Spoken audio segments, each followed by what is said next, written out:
तो दोस्तों, एक और नया दिन और मैं बलजीत परमार हाजिर हूँ अंडरवर्ल्ड से जुड़ी कुछ नई किस्से कहानियाँ लेके।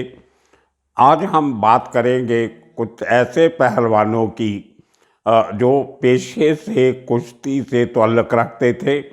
अखाड़ों में बहुत अच्छा उन्होंने काम किया, पहलवानी के फील्ड में नाम भी कमाया और उसके बाद उनको कुछ ऐसा लगा कि शायद ये पहलवानी में मिट्टी होके कुछ ज़्यादा पैसा नहीं मिलता है तो कुछ और करना चाहिए। वो जो और उन्होंने कुछ किया वो था क्राइम की दुनिया के साथ मिलना, अंडरवर्ल्ड के साथ जाके कुछ इस तरीके से काम किया कि अंडरवर्ल्ड का फ़ायदा भी उठाया और अंत में वो उसी तरह मारे गए जिस तरह अंडरवर्ल्ड का हर आदमी मारा जाता है, गोलियों का शिकार हुए। ये दो पहलवानों के नाम थे, मासूम पहलवान और अंजुम पहलवान।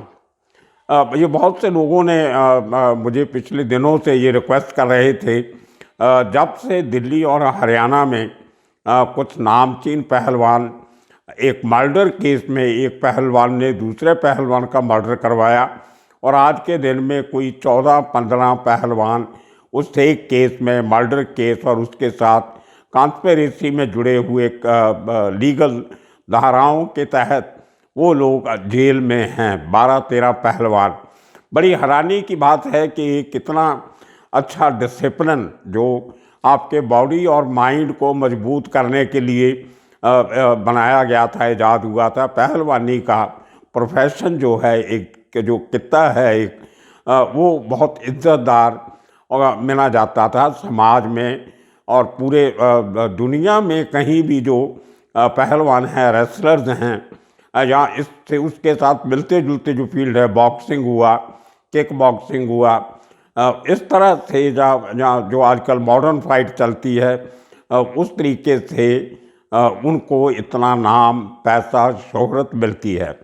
WWF आने के बाद पहलवानों की जो उनका कमाई का साधन था वो भी बढ़ा और उनकी शोहरत भी बढ़ी। हिंदुस्तान के बहुत से लोग वहाँ पे गए, जिनमें खली का नाम सबसे ज़्यादा है। अभी भी 2 पहलवान इंडिया के WWF में काफ़ी सक्रिय हैं। तो कहने का मतलब ये कि पहलवानों ने अपनी कुश्ती के ज़रिए इतना नाम कमाया और हिंदुस्तान में एक ट्रेडिशन थी, एक पुराना चलता आ रहा एक किस्सा था जो पहलवानों के साथ जुड़ा हुआ था। गामा पहलवान, उसके बाद दारा सिंह, उसके बाद चांदगी राम। तो इस तरह से पहलवानों ने बहुत एक अच्छा नाम अपने प्रोफेशन को, एक अच्छा रुतबा अपने प्रोफेशन को दिया था। उसके चलते हुए पिछले इतने सालों से कहीं ना कहीं कभी कभी कोई पहलवान वो अखाड़े को छोड़ के वो क्राइम की दुनिया की तरफ हो जाता है। शायद इसका एक कारण ये है कि आज से 50 साल पहले तक जो दादागिरी, बदमाशी जिसको हम कहते थे, वो करने के लिए फिज़िकल पावर की बहुत ज़रूरत हुआ करती थी।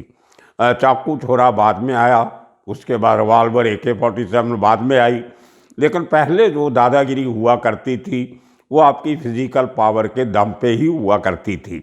तो उस दौर में काफ़ी सारे लोग आहिस्ता आहिस्ता क्राइम की दुनिया की तरफ बढ़ने लगे, जिनमें काफ़ी लोगों के बड़े नाम भी सामने आते हैं, पहले भी थे, आज भी हैं। एक सुच्चा सिंह फाइट मास्टर हुआ करते थे बम्बई फिल्मों के, वो एक ड्रग केस में इंग्लैंड में पकड़े गए, काफ़ी साल जेल में काटी।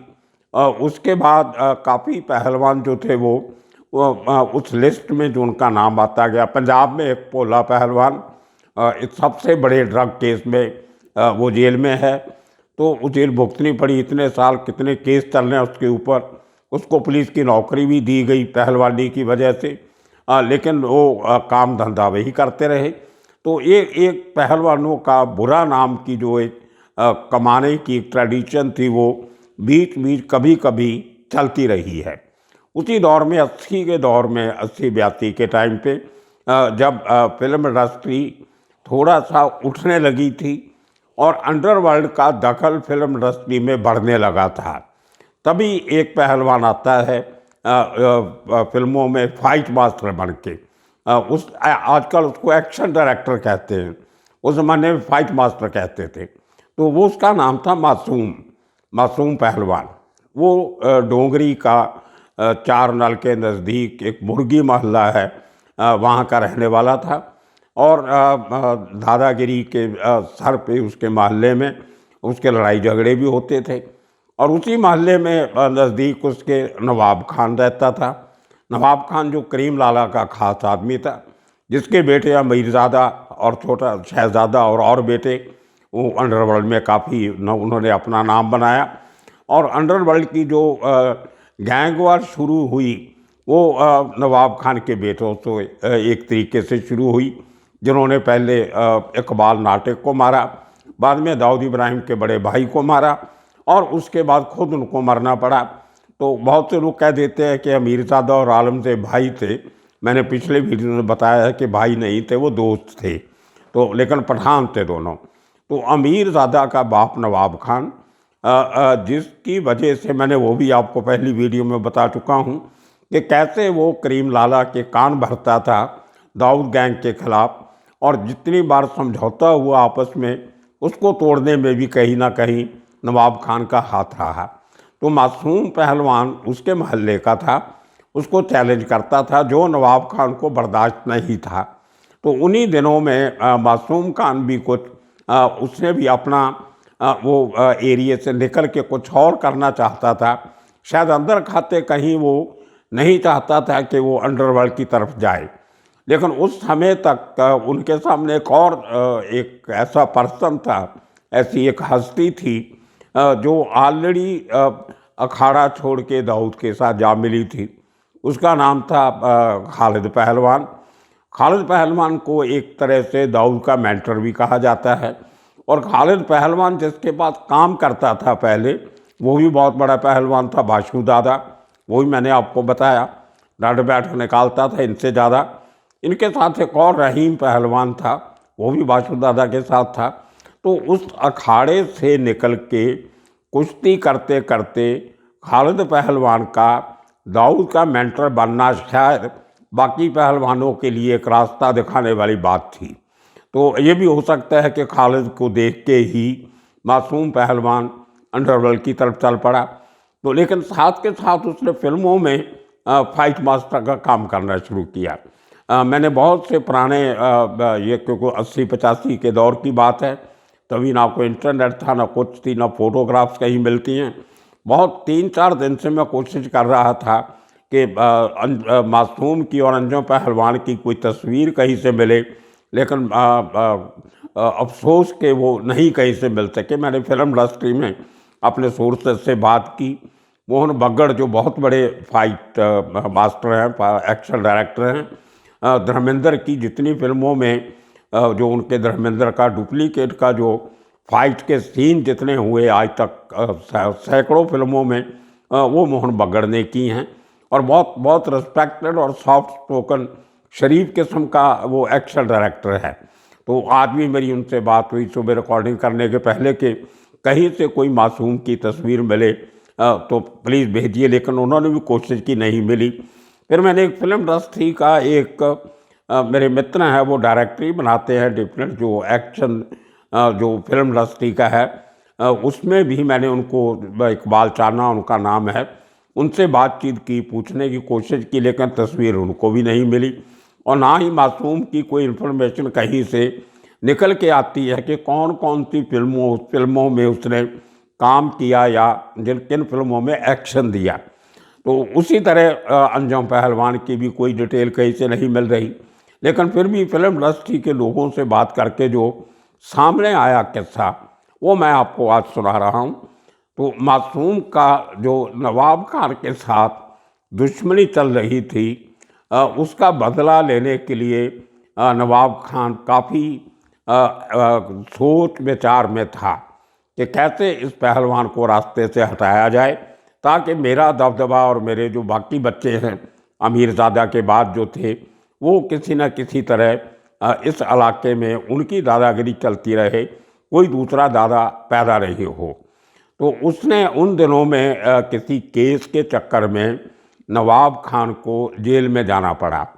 तो आर्थर रोड जेल में उसके साथ वाली बैरक में अरुण गवली था।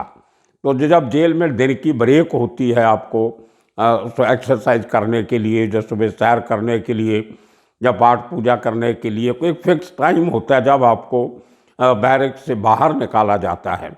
तो वह बाहर के उस छुट्टी के माहौल में नवाब खान ने ऐसा ऐसा अरुण गवली के कान भरने शुरू किए, जैसे वो एक ज़माने में करीम लाला के कान भरा करता था दाऊद भाइयों के खिलाफ। उसने कुछ दिनों में अरुण गवली को कुछ ऐसी पट्टी पढ़ाई कि वो जो मासूम पहलवान है वो आपको मारने की प्लानिंग कर रहा है, आपके गैंग को कमज़ोर करने की कोशिश कर रहा है और वो आपके दुश्मन दाऊद इब्राहिम का दोस्त है। कुछ इस किस्म की बातें कर कर के उसने अरुण गवली को पूरी तरह तैयार करवा लिया कि जब वो जेल से बाहर जाए तो पहला काम ये करेगा कि मासूम का मर्डर करेगा। और देखिए वो पहली एंट्री थी डोगरी, नागपाड़ा, भिंडी बाजार एरिया में उस ज़माने में कि अरुण गवली को उस पठानों के गढ़ में जाके ये मर्डर करवाया। मासूम के घर के नीचे अरुण गवली के 4 आदमियों ने गोलियों से मासूम पहलवान का कत्ल कर दिया और काफ़ी तहलका मचा उस इलाके में। एक नई किस्म की जो एक गैंगवार में एक नया एंगल आया, वो पहली बार नवाब खान की वजह से आया जब अरुण गवली ने मासूम पहलवान का 4 नाल और वो मुर्गी महल्ला के पास मर्डर किया। तो ये एक उस आशक्शी कहानी थी जो शायद पूरी तरह अंडरवर्ल्ड में इन्वॉल्व नहीं था, लेकिन अंडरवर्ल्ड का सहारा लेके फिल्मों में अपनी पैंठ बनाने की कोशिश कर रहा था। उसी तरह दूसरा शख्स था अंजम पहलवान। अंजम पहलवान को मैंने एक दो बार शायद देखा उसको। चर्च के स्टेशन से बाहर निकल के जब हम समुद्र की तरफ जाते हैं तो उसी लेन में 7-8 कोई डिफरेंट किस्म के रेस्टोरेंट थे। पहले टी सेंटर था, पहले एक साउथ इंडियन रेस्टोरेंट था, फिर टी सेंटर था, उसके बाद बैरीज रेस्टोरेंट था जहाँ पे लाइव म्यूज़िक और बार थी। उसके साथ लग के कैमलिंग रेस्टोरेंट था, वो चाइनीज़ डिशेस की उनकी स्पेशलिटी थी। उसके आगे एम्बेसडर होटल था और उसके सामने talk of the town, berries के सामने गेलॉर्ड, मतलब बहुत से खाने पीने के अड्डे हुआ करते थे उस लेन पे। तो कैमलिंग जो था वो अंजुम पहलवान का एक ख़ास रेस्टोरेंट था जहाँ वो चाइनीज़ खाना खाने का बहुत शौकीन होने की वजह से अक्सर वहाँ पे खाना खाने रात को आता था। मैंने बहुत से अपने एपिसोड में आपको बताया कि मेरा बैरीज में आना जाना बहुत था, मेरे दफ्तर और घर के रास्ते में पड़ता था। तो उसका मालिक मेरा दोस्त था नासिर भाई अमलानी, तो मैं अक्सर उसको मिलने जाया करता था। तो बाहर कई बार खड़े रहते थे हम लोग, तो क्योंकि कैमलिंग साथ में था। और अंजम पहलवान की पर्सनैलिटी ऐसी थी कि आपकी निगाह वैसे ही उस पर चली जाती थी। कुछ 6 फुट 2 इंच के करीब उसकी हाइट और एकदम वी शेप बॉडी जो पहलवानों की होती है, छाती चौड़ी और कमर पतली और बहुत खूबसूरत हैंडसम इंसान। उसको देख के अच्छा लगता था कि इतनी अच्छी चार्मिंग पर्सनालिटी और अच्छी बॉडी मेंटेन करके रखी हुई है। तो वो उसको मैंने 2-1 बार वहाँ पे देखा, लेकिन कोई कभी बातचीत मुलाकात नहीं हुई कि ये आदमी अंडरवर्ल्ड से जुड़ा हुआ है। इतना तो पता लग गया था कि फिल्मों में काम करता है। फिल्मों में 3-4 फिल्मों में मेरे दोस्तों ने बताया कि उसने एक फिल्म में तो बॉडीगार्ड, एक एक्टर का, हीरो का बॉडीगार्ड बना हुआ था। एक दूसरी फिल्म में कुछ अच्छा कोई फाइट का सीन था उसका कुछ, और तीसरी फिल्म में वो कोई डाकुओं की फिल्म थी, उसमें डाकू बना था। लेकिन उसके जो जोड़ीदार थे, जो उसके साथ काम करने वाले थे, वो अंडरवर्ल्ड से जुड़े हुए लोग थे। उनमें एक गणेश था, एक दीपक था। ये लोग खार डांडा और खार इलाके में, खार बांद्रा इलाके में कुछ अजीब किस्म के रैकेट चलाते थे। वो था प्रॉपर्टीज़ लोगों की काबू करना। कुछ ओल्ड कपल हो गया, उनका कोई आगे बेटा बेटी नहीं है जो प्रॉपर्टी संभालें, उनके पहले पेइंग गेस्ट बन के वहाँ एंट्री लेना, उसके बाद आहिस्ता आहिस्ता उनको घर से निकाल के किसी सस्ते घर में शिफ्ट करना और उनकी वो पॉश लोकेलिटी वाली प्रॉपर्टी पे कब्जा कर लेना, उनके दस्तखत वगैरह करवा के। तो वो काम गणेश और उसके साथी किया करते थे और उनके डिफरेंट जो गैंग थे सबके साथ वो बना के रखते थे। जैसे दाऊद गैंग हुआ, छोटा राजन गैंग हुआ, तो कहीं ना कहीं उनका लेना देना शायद पठान गैंग को भी जानते थे। तो इस तरह से उनका गैंग ने काफ़ी प्रॉपर्टीज़ वहाँ पे काबू की हुई थी, जुहू में, सांता क्रूज में, खार में और बांद्रा में। तो आप देखिए झगड़ा कैसे होता है। गणेश का जो अपना फ्लैट था वहाँ पे अंजुम ने रहना शुरू किया। अब गणेश से फिज़िकली अंजुम पहलवान बहुत तगड़ा था और अंजुम पहलवान का एक दोस्त था। एक फिल्म में एक बॉबी गरेवाल एक एक्टर हुआ करता था, वो चंडीगढ़ में मेरे साथ पढ़ा करता था यूनिवर्सिटी में। बाद में बॉम्बे चला गया वो, कुछ फिल्मों में काम किया लेकिन ज़्यादा नहीं चला। उसका घर भी जुहू पे था, सी रॉक अपना एक होटल है वहाँ पे, सी प्रिंसेस। तो उसके साथ वाली जो बिल्डिंग है उसका बिल्डिंग का नाम भी उस सोसाइटी का नाम भी सी प्रिंसेस है। उसमें सेकंड फ्लोर पे उसका फ्लैट था और बॉबी गरेवाल के घर के बिल्कुल सामने वाले फ्लैट में एक बंगाली बहुत बड़े सीनियर एक्टर हुआ करते थे, उत्पल दत्त, वो उस घर में रहते थे। वो दोनों पड़ोसी थे, आमने सामने घर था।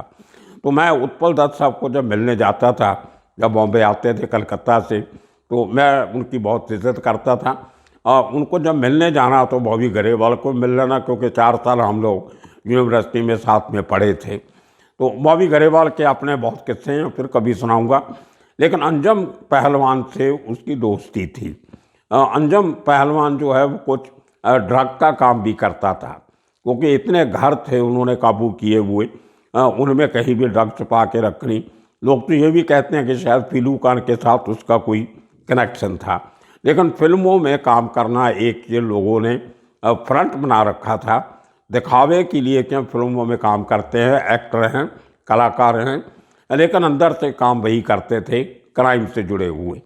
तो अंजुम पहलवान ने जो बैंड्रा में, खार में जो घर में रहता था, उसके बाजू वाली बिल्डिंग में कादर खान भी रहते थे। वो अंजुम कादर खान को भी जानता था, क्योंकि एक ही इलाके के थे पुराने।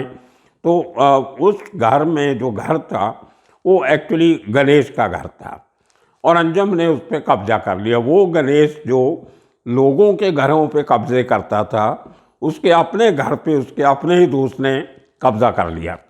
और एक दिन ऐसा हुआ कि उसको निकाले कैसे, वो फिजिकली इनसे तकड़ा है, उसके अंडरवर्ल्ड में कंटैक्ट बाकी लोगों से ज़्यादा थे। तो उन्होंने प्लानिंग बनाई कि एक दिन इसको कहीं किसी तरीके से ख़त्म तो करना है। तो एक दिन अंजुम पहलवान कहीं से कोई 20-25 लाख रुपए की कोई पेमेंट लेके आया। वो कोई ड्रग मनी थी या कोई एक्सटॉर्शन मनी थी, क्या था। और बॉबी गरेवाल वो गाड़ी चला रहा था, अंजुम उसके साथ बैठा था और गणेश पीछे वाली सीट पे था। तो रास्ते में इन्होंने कुछ प्लानिंग ऐसी बनाई कि जैसे ही वो पैसा लेके गणेश के घर पे आ रहे थे, जिस घर पे अंजुम ने कब्जा किया हुआ था, वहाँ पे आने के टाइम रास्ते में जो खार का अंडरपास है, ऊपर से रेलवे लाइन निकलती है, उसके नीचे से छोटा सा अंडरपास जाता है जो ईस्ट और वेस्ट खार को मिलाता है। तो उसके पास जब गाड़ी पहुंची तो गणेश ने 6 गोलियां पीछे वाली सीट से आगे बैठे हुए अंजुम पहलवान के सर में मार दी। पूरे का पूरा चैम्बर 6 गोलियों का अंजुम पहलवान के सर में खाली किया और वहाँ से उसको गाड़ी में छोड़ के उसका पैसा लेके दोनों भाग गए, बॉबी और गणेश। बाद में बॉबी का तो कोई खास इन्वॉल्वमेंट निकला नहीं, बच गया, लेकिन गणेश को जेल में जाना पड़ा था। तो ये किस्सा था अंजुम पहलवान और मासूम पहलवान का, जो अंडरवर्ल्ड का सहारा लेके फिल्म इंडस्ट्री में एक नई किस्म की कलाकारी करने आए थे, लेकिन अपने ही जाल में फंस गए और दोनों को जान गंवानी पड़ी। तो ये किस्से के साथ आज का किस्सा यही ख़त्म करेंगे। आने वाले दिनों में और किस्से कहानियाँ लेके फिर आपके सामने हाजिर होंगे। तब तक के लिए आप सबका शुक्रिया, धन्यवाद।